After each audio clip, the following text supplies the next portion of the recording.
Boa tarde, eu sou a Camila, essa aqui é a Giovana. Nós somos do curso de Engenharia de Produção aqui do Mackenzie de Campinas. E hoje a gente vai dar início a uma entrevista com o José Augusto e sobre o tema de excelência operacional dentro do ramo corporativo.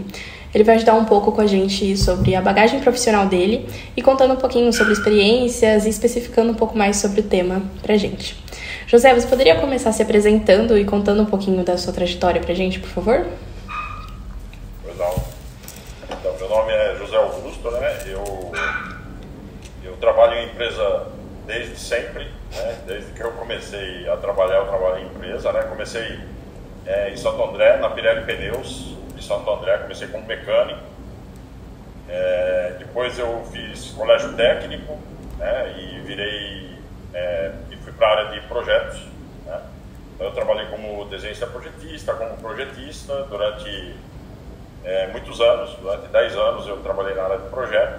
Depois eu voltei para a área de oficina, eu voltei como supervisor de manutenção, né? E aí eu fiquei como supervisor de manutenção por mais 5 anos na Pirelli. E aí eu saí da Pirelli, eu optei por sair e fui trabalhar na Ambev, né?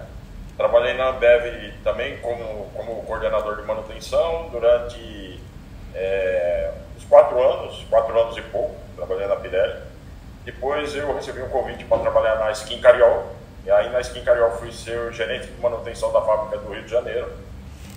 Depois eu fui para gerente de manutenção da fábrica da Bahia, que era a maior fábrica do grupo. E depois eu fui para a gerência corporativa de manutenção, que aí eu já cuidava de todas as fábricas, né? Eu era responsável por toda a área técnica da parte de manutenção, né? Da Skin Cariol. Recebi um convite para trabalhar na IP e vim trabalhar na IP. Na IP eu já não só respondia pela manutenção, eu já respondia por toda a área técnica realmente da empresa, né? A área de engenharia, projetos, manutenção, utilidades, inovação, inclusive uma parte da área de manufatura respondia para mim, né? Fiquei até 5 anos atrás, quando eu resolvi não trabalhar mais como CLT, né, e tentar outros caminhos, sair da IP, tomei a iniciativa de sair e fui trabalhar em empreendimentos imobiliários, né, construção de casa, compra e venda de terreno, e também uma consultoria na área de excelência operacional, com mais um sócio, né, que é amigo meu de muitos anos. Nós montamos uma sociedade e nós abrimos uma consultoria na área de excelência operacional e na área de projetos, né? Essa consultoria é válida até hoje, tá? Eu tenho essa consultoria até hoje, né? Hoje eu tenho 59 anos, né? Já estou com 59 anos como consultoria nós fizemos vários projetos, né? Vários pequenos projetos, mas eu vou ressaltar um projeto grande que nós fizemos de uma fábrica de detergente em pó, o famoso sabão em pó, que a turma fala, né? Nós fizemos uma fábrica desde o pré-projeto, compra de equipamentos, instalação e startup da planta, uma planta de 10 mil quilos de sabão em pó por hora, uma planta grande, que já está em operação em Pernambuco, né? Em Recife, Pernambuco. E hoje eu estou com uma consultoria na área de manutenção planejada na Cepera, que é uma empresa de alimentos, né? Então, basicamente, rapidinho, é isso, né? Rapidinho, são já 40 e tantos anos aí dentro de empresa, né? 40 e... melhor nem falar, deixa 40 e poucos anos de empresa. Ótimo. E você se arrepende de ter saído? Gosta mais de trabalhar por conta?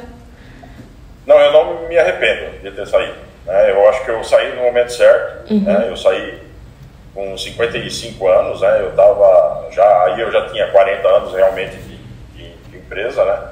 E eu tinha uma carga muito grande na IP, eu estava bastante desgastado, né? por muita responsabilidade, muitas coisas. Eu tinha mais de 180 engenheiros que respondiam para mim, né? Então, fora os engenheiros que respondiam para mim, tinha toda a parte de analistas, de projetistas, né? Então era uma carga muito grande. Obviamente que eu tinha outros gerentes que cuidavam de áreas específicas. Então, eu como responsável da área, eu tinha um gerente que cuidava da área de manutenção, um gerente que cuidava da área de utilidades, um gerente que cuidava da área de engenharia, um gerente que cuidava da área de projetos. Eu tinha vários gerentes, mas acaba a carga sempre vindo, né, para a gente para tomar algumas decisões, né? E era um contato muito próximo aos donos, e isso estava bastante desgastante também, não por causa da empresa, nem por causa de nada. Isso daí era eu mesmo que já estava bastante desgastado pela quantidade de anos. E eu sempre tive essa vontade, esse sonho de trabalhar com construção, de trabalhar com essa parte de imobiliária, né? E para não perder o vínculo com empresas, né? Porque a gente entende que a gente tem alguma coisa ainda a agregar, né? Nessa parte de empresas, né? A gente montou a consultoria. E era um plano B e acabou, com o passar do tempo, virando um plano A, que agora nós estamos tentando voltar para o plano B. Né? Então, basicamente, é assim, eu não tenho nenhum arrependimento de ter saído. Que bom. Bom, afinal, o que realmente é excelência operacional? A gente vai pedir para a Gi dar uma comentada sobre por cima, e aí a gente segue com as perguntas certinho. Ok. Obrigada. Bom, excelência operacional é aquela busca constante pela otimização dos processos internos dentro de uma organização. Então, é para garantir que aumente a eficiência e reduzir os custos, para melhorar a qualidade e conseguir oferecer uns resultados melhores para os clientes. Para fazer isso, a gente precisa envolver práticas e metodologias que garantam essa eficiência, né? E usando tecnologia, treinamentos, basicamente a parte de inovação, e para buscar realmente essa excelência operacional e garantir essa eficiência no projeto. E como que você complementaria isso pela sua experiência e como você já trabalhou com bastante essa parte, né, de empresa e tudo, como que você gostaria de complementar isso que a gente explicou agora? Eu complementaria isso da seguinte forma, né? Você explicou bem, de forma abrangente, né, o que é a parte de excelência operacional, né, que é a melhoria contínua. A gente empresas nunca se chega ao fim do que a gente chama de melhoria, né? Obviamente que existem ciclos, né? Tem algumas coisas que se encerram ciclos e começam outros ciclos, mas a melhoria sempre tem que ser buscada, né? O que eu acrescentaria aí nesse trabalho é a especificidade de cada empresa, né? Porque quando a gente ouve falar muito em inovação, em excelência operacional, a gente começa a pensar na melhoria do todo da empresa, né? E isso é uma coisa que pode fazer com que o trabalho não tenha os resultados que a gente espera. De que forma que eu estou falando isso, né? A gente não pode, dentro de uma empresa, dentro de uma organização, abraçar mais do que aquela empresa consegue realizar. Tem uma ferramenta que eu gosto muito, já trabalhei muito, que é o TPM, né? O TPM, que é uma ferramenta oriunda lá da Toyota, lá no Japão, né? Por que eu gosto muito do TPM? Porque o TPM, ele envolve a operação nos processos de melhoria, nos processos de otimização. E existe uma das coisas que a gente trata no TPM, né, dentro de um pilar de melhoria específica, que a gente chama, né, que é a árvore de perdas, né? A árvore de perdas nada mais é que você fazer um estudo dentro da sua planta, aonde que você está perdendo mais. Você está perdendo mais em manutenção, você está perdendo mais em produção, você está perdendo mais em não qualidade, né, que é defeitos, você está perdendo mais em mão de obra, conhecimento específico da operação. Aonde que você está perdendo? Em energia elétrica, em seja lá o que for, né? Se você está perdendo você está vendo lá que o seu dinheiro está entrando pelo ralo mais na área de qualidade, vamos priorizar a qualidade, né? Se você está perdendo mais na área de manutenção, vamos priorizar a manutenção, né? E aonde que você está perdendo dentro da manutenção? Você está perdendo em dinheiro ou você está perdendo em quantidade de quebra, né? Eu estou indo mais a fundo ainda, né? Se você está perdendo em qualidade, em quantidade de quebras, você tem que trabalhar de um jeito. Se você está perdendo em dinheiro, você tem que trabalhar de outro. Você vai ter que procurar desenvolver fornecedores e o outro você vai ter que desenvolver seu time para reduzir quebra, ferramentas e tal para reduzir quebra. E assim por diante, né? E assim por diante. É assim na área de operação, é assim em tudo, né? Então, eu complemento só isso, porque aqui no Brasil, a gente ainda tem empresas que a gente entra, né? E as empresas estão ainda engatinhando nessa área de excelência operacional, né? Eu costumo até comentar isso muito com o dono de empresas que a gente vai, dono de empresas que a gente comenta, né? Que o cara quer colocar inovação, às vezes, em algumas coisas, e ele não está fazendo o básico, né? A operação dele não está treinada, a máquina dele quebra pra caramba, ele perde pra caramba com custo, com defeito, com produção rejeitada, e o cara quer colocar um robô no final de linha. Uhum. Para que isso? Né? Me explica para quê? Eu quero colocar porque, cara, eu preciso mostrar para o meu conselho que eu tenho indústria 4.0. Esse tipo de coisa está fadado a não funcionar. Tá? Eu estou cansado de ver isso daí. Eu tenho exemplos aí inúmeros, né, que eu não vou falar o nome de empresas, que a gente vai, assim, o cara trabalha de uma forma precária e tem robô para tudo quanto é final de linha, né? Que são a parte de paletização, encaixotamento. O cara tem robô em tudo quanto é final de linha de invase, de produtos, o cara tem robô. Uhum. Né? E aí quando você vai dali para trás, a coisa é muito falha, né?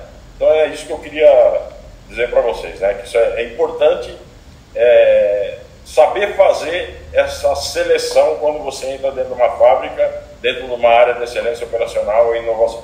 Tá. A TPM que você comentou é uma forma de métrica para você ver a qualidade dela? Não? Não, TPM é uma metodologia. Tá. TPM é uma metodologia. Uhum. TPM tem 7 pilares dentro do TPM. TPM é uma metodologia, né, que foi criada no Japão, né, por um senhor chamado professor Suzuki, né, foi implementada na Toyota, né, e ela tem como objetivo fazer com que os diversos pilares que compõem uma empresa, seja ele o pilar manutenção, o pilar manutenção autônoma, que é o pilar de operacional, né, o pilar de educação e treinamento, o pilar de melhoria contínua, o pilar de office, que é o pilar de escritório, né, o pilar de qualidade. Todos esses pilares têm uma estrutura montada dentro da fábrica para fazer com que cada item cada ponto desse que eu acabei de falar, se desenvolva com base em alguns pilares, né? Por exemplo, dentro do pilar de manutenção, você vai fazer o pilar de manutenção. Qual que é a primeira regra do pilar de manutenção? Restauração das condições básicas de um equipamento. Você chega numa fábrica, você tem uma máquina lá que está caindo aos pedaços, né?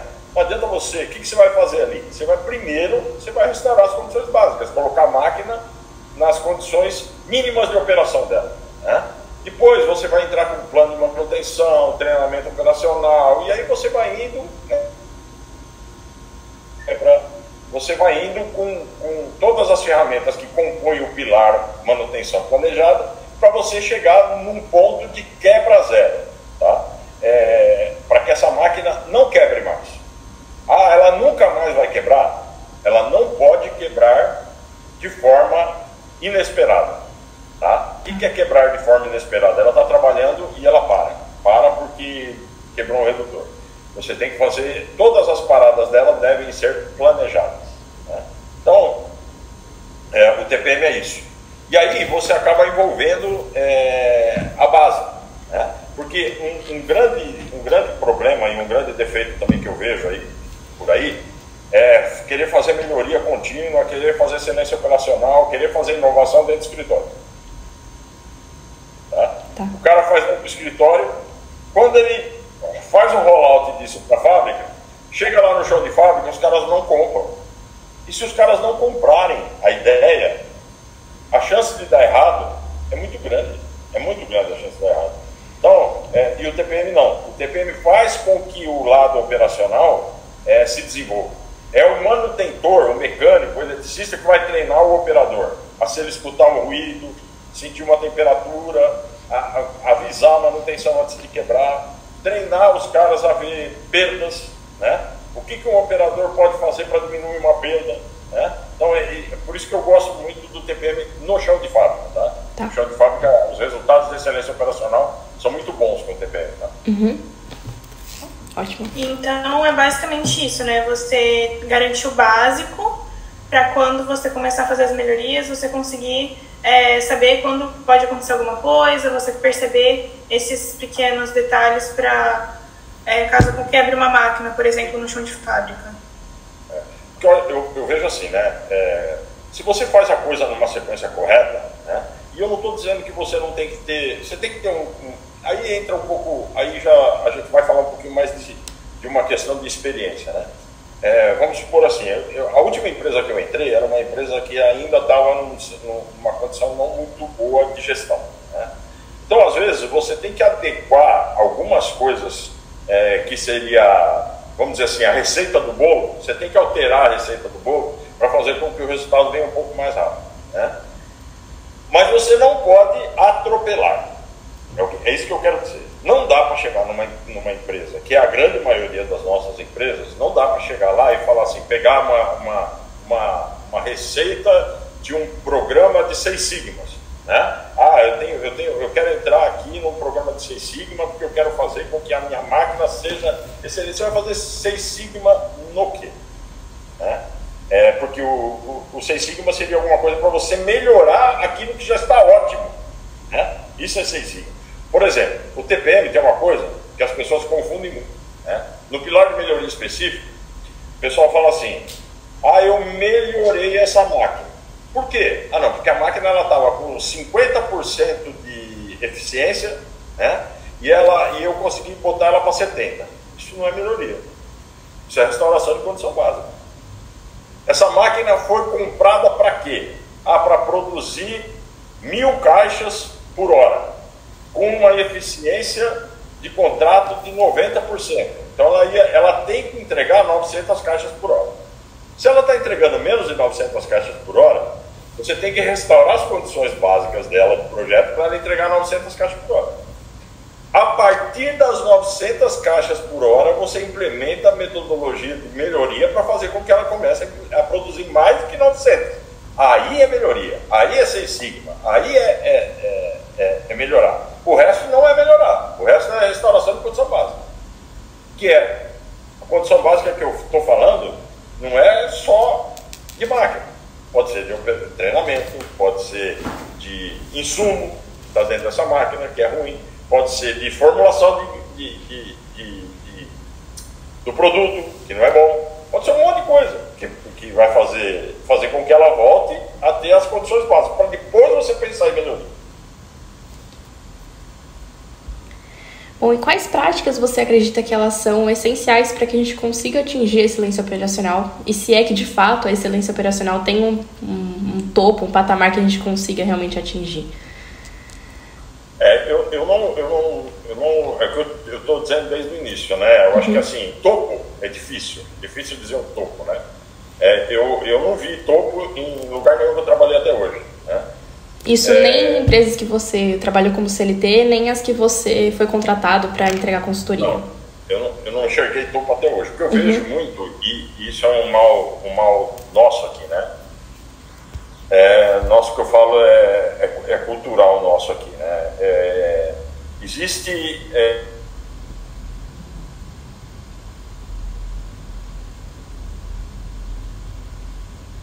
como eu disse para vocês, a gente tem que começar, quando você entra numa instituição que quer estabelecer uma excelência operacional, você tem que implementar os setores, contratar as pessoas, ver o que você vai fazer, definir a árvore de perdas, começar a fazer o trabalho, e aí você vai indo, define as prioridades, traça os planos de ação, dá os donos para o plano de ação, dá os recursos para o plano de ação. Vamos fazer esses planos evoluírem com as ferramentas que são pertinentes a eles, sejam ferramentas de produção, de manutenção, de qualidade, seja lá do que for, de custo, né? Você vai implementando isso e você vai evoluindo. Dificilmente você consegue um ciclo desse que eu estou dizendo em menos de 8, 10 anos. Dificilmente você consegue completar um ciclo desse. Infelizmente, o que eu vejo às vezes, que isso é uma coisa que é uma coisa que me deixa um pouco chateado às vezes com relação a esse mundo corporativo, né? Tudo que manda no mundo corporativo é dinheiro, né? O dinheiro, o custo é o que move qualquer empresa, né? Só que tem algumas coisas que às vezes a gente fica cego, né? Às vezes a gente está numa situação de custo boa, porque a gente se desenvolveu, né, nessa situação de custo boa, e chega depois de 8, 10 anos que você está num patamar legal, a alta gestão da companhia acha que pode cortar recursos com relação a aquilo. E aí eu vejo as coisas andarem para trás. Aí você dá um downgrade naquilo que você está fazendo como gestão. E esse downgrade faz você ter que começar, às vezes, tudo de novo. Ter que começar a fazer as coisas novamente acontecerem.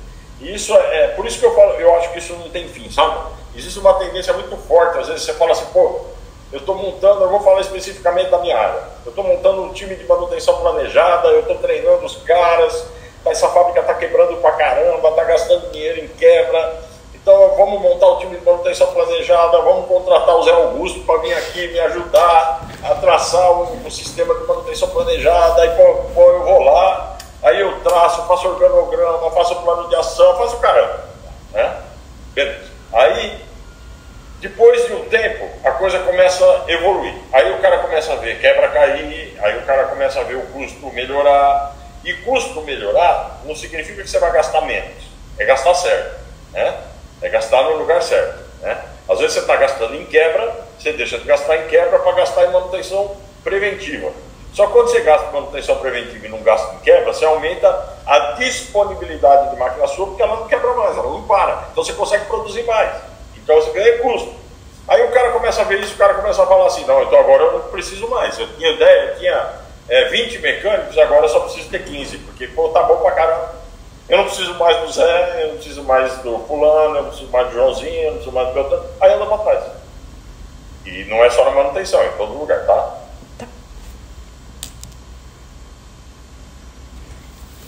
E você pode contar um pouco mais sobre algum dos projetos que você conseguiu ajudar a melhorar nessa eficiência? Qual metodologia, eu não sei se o TPM você chegou a aplicar, como além dela, né, talvez, ou ferramentas que você pode ter usado para ajudar a melhorar essa eficiência? Eu trabalhei com TPM na Pirelli, trabalhei com TPM na Skin Cariol e implementamos o TPM na IP, né, que foi a última empresa que eu trabalhei. Na Ambev eu não trabalhei com TPM, mas eu tenho assim inúmeros cases, né? Eu acho que assim de TPM, com relação a TPM, realmente a redução de quebra.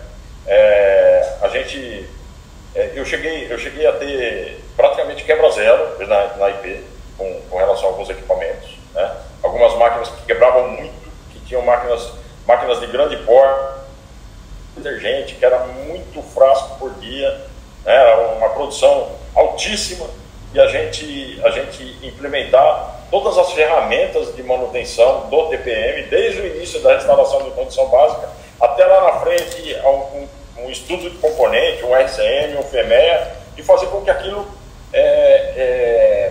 chegasse a uma condição ótima de produção, né? Então eu implementei vários cases com relação à redução de quebra. Com relação a projetos por exemplo, mesmo fora do TPM, né, a Ambev é uma empresa que tem uma gestão muito própria. A Ambev tem uma gestão própria e é uma gestão que é bem pouco aberta a gestões externas, né? É um modo operante deles, que é muito bom, principalmente para o lado financeiro. A Ambev é uma empresa que trabalha muito com o lado custo, né?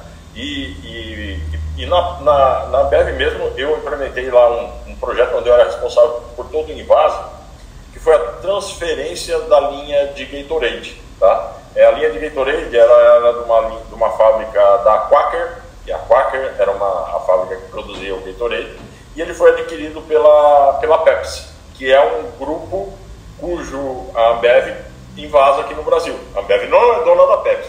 A Ambev invasa a Pepsi, Suquita, essas coisas aqui no Brasil. E aí a gente tinha que transferir essa linha de Gatorade. E essa linha de Gatorade era a única linha do Brasil que produzia Gatorade.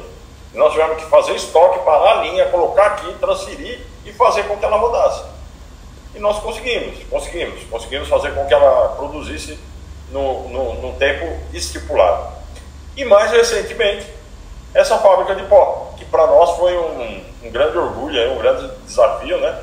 Porque como a empresa, né? Como empresa já, como proprietário da empresa, eu e o Márcio Matos, que é o meu sócio, a gente ganhou a oportunidade de participar desse projeto, né? E a gente participou desse projeto desde o pré-projeto, né? Então a gente fez um estudo do que era melhor para fazer essa fábrica de detergente em pó.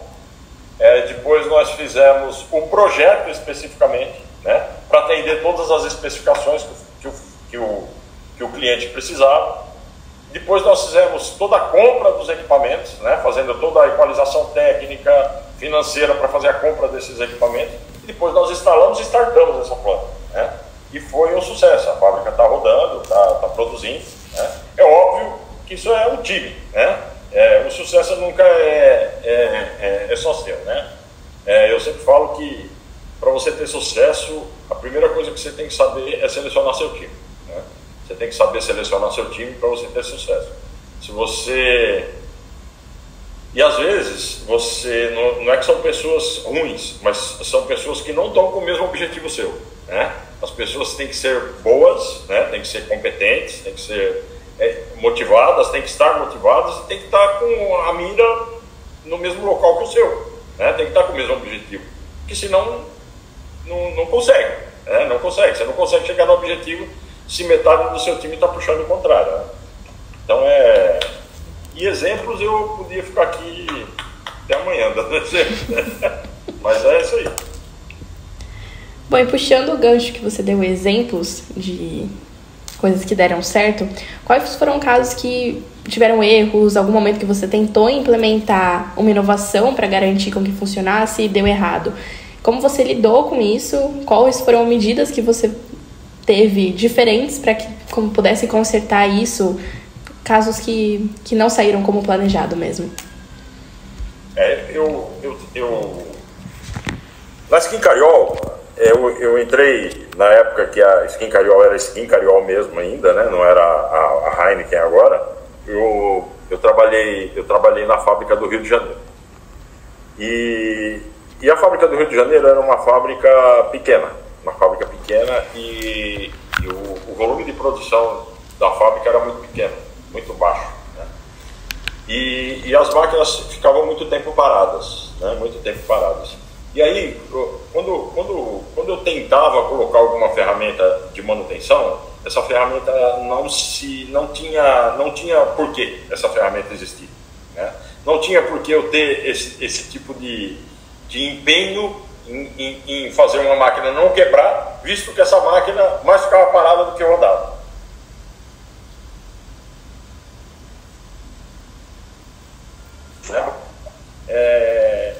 Ficando ali meio que engessado por não conseguir fazer com que ferramentas de gestão, desenvolvimento de pessoas, fazer com que o setor crescesse, né? Isso num determinado momento me deixou um pouco incomodado, né? E acabava que as pessoas daquela fábrica, elas elas ficavam numa situação meio acomodadas, sabe? Porque a fábrica, por ter uma baixa produção, um baixo volume, mas cerveja sempre foi um negócio que deu bastante dinheiro, mesmo ela produzindo pouco, ela se pagava, né?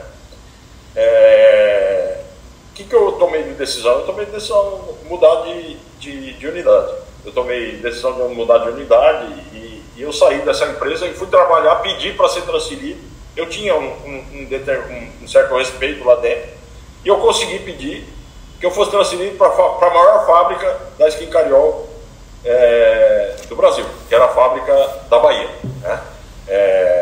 Skin Cariol era a cerveja mais vendida da Bahia na época e ali era dia e noite, noite e dia, 365 dias por semana, né? Pode parecer meio loucura, né? Você sai de uma situação, de uma zona de conforto para entrar numa zona de guerra, né? Mas foi lá que eu consegui virar o jogo, né? Porque eu consegui implementar tudo que eu queria com sucesso e consegui sair de lá promovido para uma área corporativa, né? Onde eu já não estava só dentro de uma fábrica, estava assim dentro da gestão de todas as fábricas, né?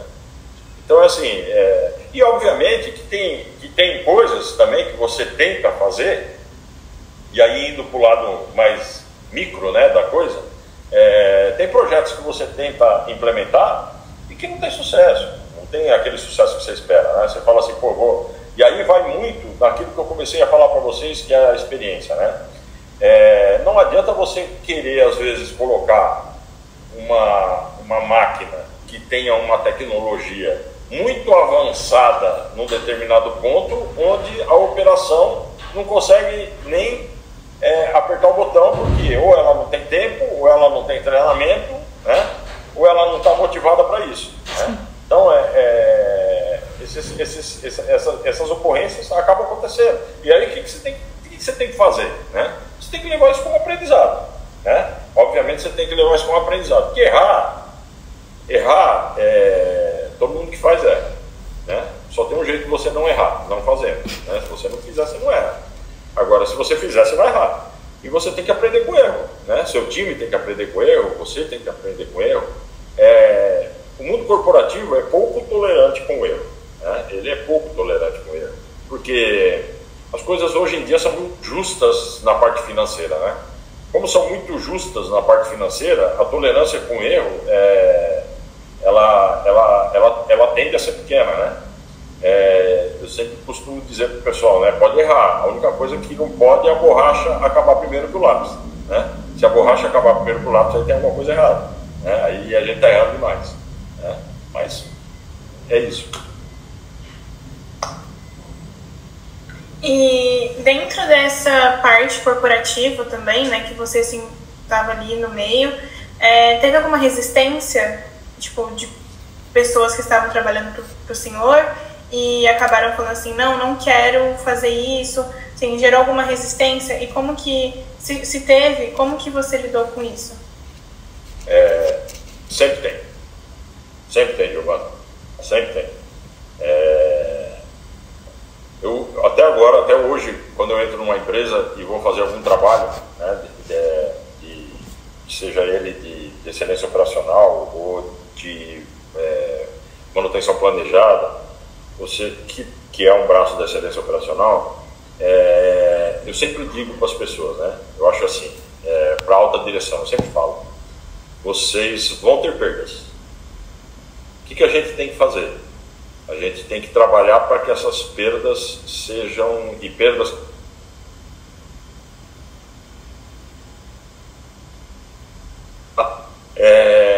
o que você tem que fazer para que isso seja o menor possível, né? Você tem que mostrar para as pessoas o que aquilo vai trazer de bom para a vida dela, né? Um exemplo clássico que a gente fala é as pessoas sobrecarregadas, né? Quando uma máquina quebra muito, quando uma máquina gera muito defeito, quando uma máquina tem uma eficiência operacional baixa, o que acaba acontecendo?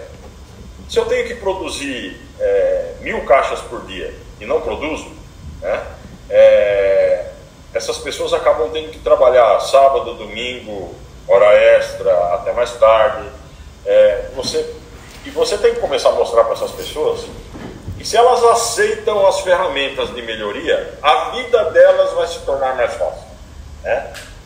O telefone do cara vai tocar menos à noite para ele ir lá atender a fábrica, porque a fábrica está quebrada. O cara vai começar a ter mais final de semana com a família.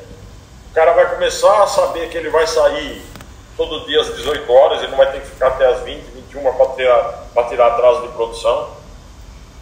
E fora isso, né, uma coisa que eu costumo dizer muito para as pessoas que estão ali envolvidas comigo: a empregabilidade que o aprendizado gera, né?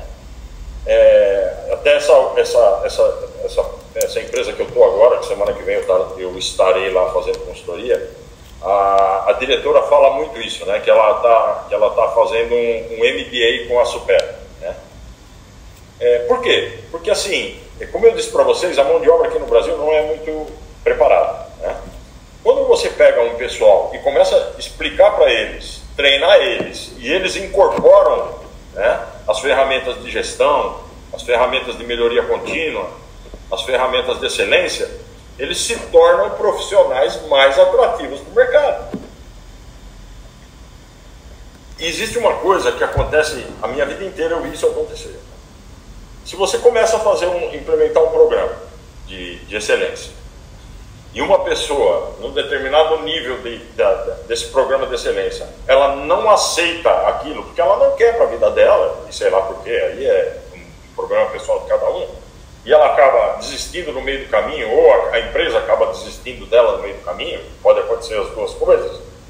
Essa pessoa acaba, quando sai da empresa, ela acaba dando um downgrade na função dela. Muitas vezes ela era um supervisor, passa a ser um encarregado, ela era um encarregado, passa a ser um mecânico. E ao contrário, as pessoas que pegam a excelência operacional e aprendem as ferramentas, seja lá em que área for, seja lá que o cara é um inspetor de qualidade, é um operador, ou é um mecânico, ou é um eletricista, seja lá o que for, quando ele termina e ele está junto com você e se desenvolve naquilo, você acaba perdendo essa pessoa porque ela está crescendo em outra empresa, né? Você desenvolve essa pessoa aceita ser desenvolvida, ela cresce profissionalmente, e quando chega num determinado momento, se a empresa que você está não dá uma oportunidade para ela crescer, ela sai e cresce em outra. Aí ela sai de supervisor para ser coordenador, de coordenador para ser gerente, né? Então, eu sempre procuro trazer isso para as pessoas, mostrar para eles, né? Vale a pena, né? Porque o ser humano é assim, né? Não adianta, vocês estão fazendo faculdade, né? Vocês estão fazendo faculdade porque vocês têm um objetivo na vida, né? Seja ele qual for, eu quero ser professor, eu quero trabalhar numa empresa, eu quero ser isso, eu quero ser aquilo. Vocês se empenham dentro do curso para crescer, né? Se vocês veem que vocês estão fazendo um negócio que não vai levar vocês a nada, ou que não tem a ver com a vida de vocês acabam saindo, né? Vocês acabam saindo. E não tem problema sair. Eu sempre falo isso, eu não tenho medo de perder gente. Só tem medo de perder gente quem não sabe formar gente, né? Se você sabe formar gente, se você é preparado para formar gente, se o cara não está afim, vai ser feliz em outro lugar. Pega outro e forma o cara, né? Forma a pessoa, né? Tem lugar para todo mundo. Tem espaço para todo mundo. E só mais uma pergunta em relação a isso. Você acha que se, por exemplo, essa pessoa que quer crescer em outro lugar, caso você queira manter essa pessoa na sua empresa, você acha que se implementar algum tipo de inovação, você acha que conseguiria manter ela? Ou você acha que isso já fica muito firme na cabeça da pessoa que quer sair? Como você acha que isso... Da pessoa, né? Depende do objetivo da pessoa, depende da circunstância, depende do que a empresa tem para oferecer para ela, depende de um monte de coisa, né? Por exemplo, se você está numa empresa, onde essa empresa e as duas últimas empresas que eu trabalhei foram mais ou menos assim, né? Eu diria que a única empresa que eu saí porque por uma condição assim meio de regional, assim foi a Ambev, né?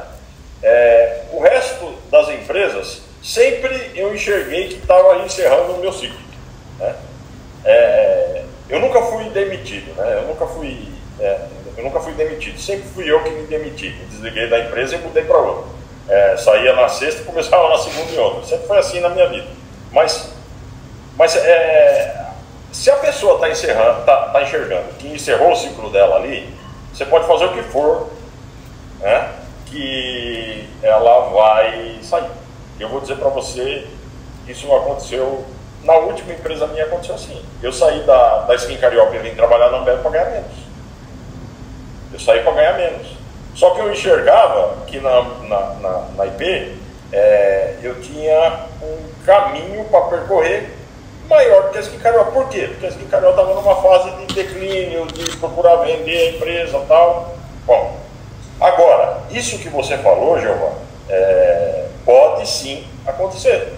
Se você tá se o cara está dentro de uma empresa, ele entra lá, você é um engenheiro, uma engenheira nova, uma engenheira que está estudando, numa instituição renomada, na Mackenzie, né? Você está se formando, você não está se formando em qualquer faculdade, você está se formando numa faculdade de renome, você está estudando para se formar bem, e você entra numa empresa que não quer crescer, numa empresa que não quer inovar, né? Numa empresa que não quer investir em inovação. Isso frustra, né? Isso frustra. E na hora que você vai sair, isso acaba sendo escancarado, né?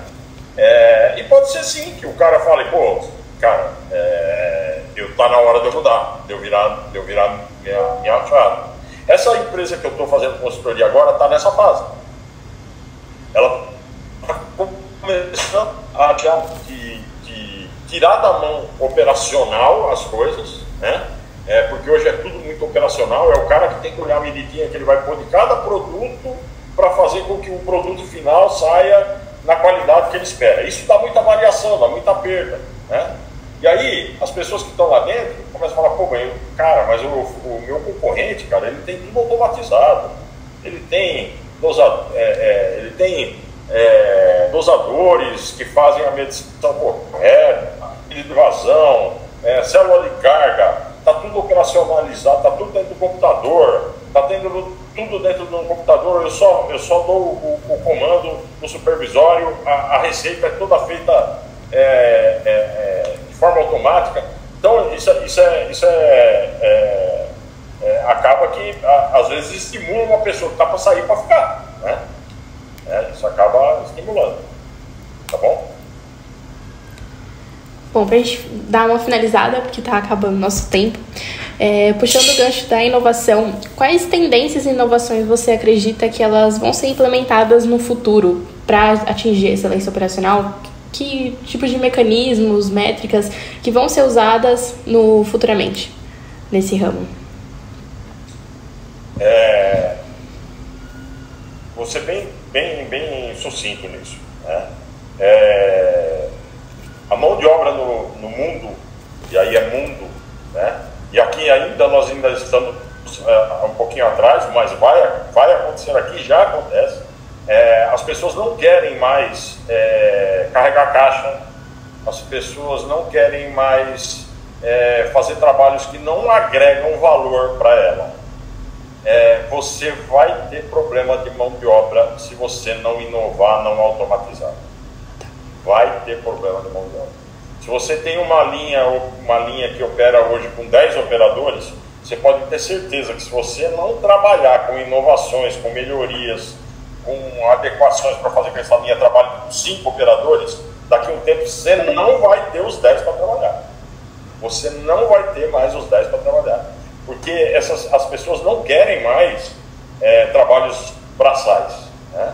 As pessoas, muitas vezes, elas preferem fazer um trabalho autônomo, né? Que hoje em dia tem muito, né? O cara prefere fazer ao invés de ser um cara que vai ficar no final de uma linha de produção, encaixotando um produto, ele prefere fazer um curso de cabeleireiro e abrir um salão, né? Ele prefere fazer um curso de chaveiro e abrir uma lojinha de fazer chave, cópia de chave, mesmo que ele não tenha um estudo avançado e seja alguma coisa que seja de baixo custo, ele prefere empreender nisso do que ser o cara que vai ficar sem futuro nenhum encaixotando material.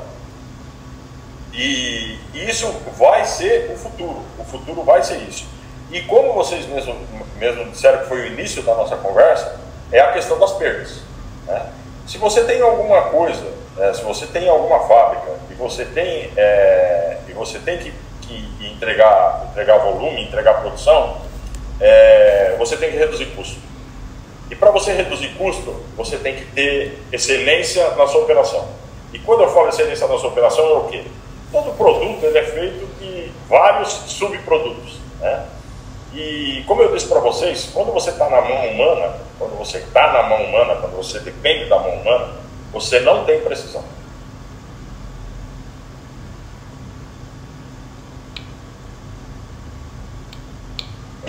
Para uma dona de casa, para um dono de casa que vai no supermercado, e você está entregando 1,50 kg, por exemplo, né? Porque o cara está dosando errado determinado produto.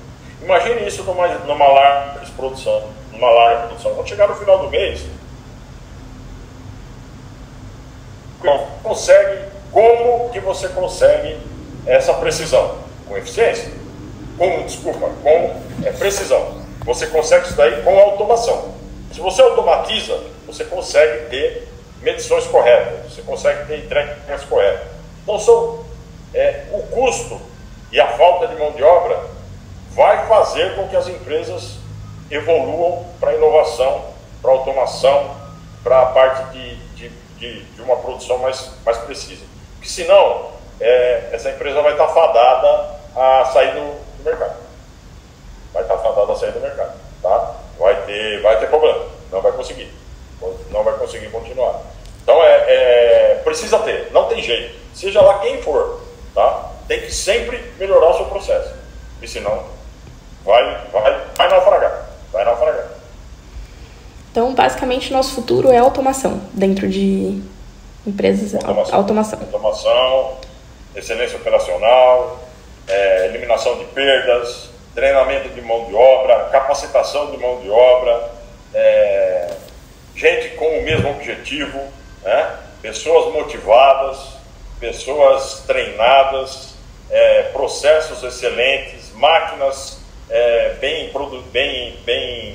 produzidas, máquinas que produzam com menor custo energético, máquinas que não poluam, né?